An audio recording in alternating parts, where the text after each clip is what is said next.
गुजरातच्या वडोदरामधून इथल्या स्कूल व्हॅनमधून मुलं पडल्याचा व्हिडिओ सध्या व्हायरल होतो। मुलांना शाळेत नेण्यासाठी स्कूल व्हॅन सोसायटीत आली होती। मुलांना घेऊन भरधाव व्हॅन जात असताना गाडीचा मागचा दरवाजा अचानक उघडला गेला आणि त्यातून 2 मुली बाहेर पडल्या। ही सारी घटना सीसीटीव्ही मध्ये चित्रित झाली। गुजरातच्या वडोदरामध्ये ही घटना घडली। इथल्या स्कूल व्हॅनमधून मुलं पडल्याचा व्हिडिओ सध्या व्हायरल होतो। मुलांना शाळेत नेण्यासाठी स्कूल व्हॅन सोसायटीत आली होती। मुलांना घेऊन भरधाव व्हॅन जात असताना गाडीचा मागचा दरवाजा अचानक उघडला गेला आणि त्यातून 2 मुली रस्त्यावर पडल्या।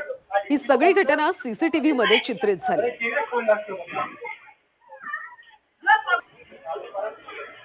वडोदरातला हा अपघात सीसीटीव्ही कॅमेऱ्यात कैद झाला।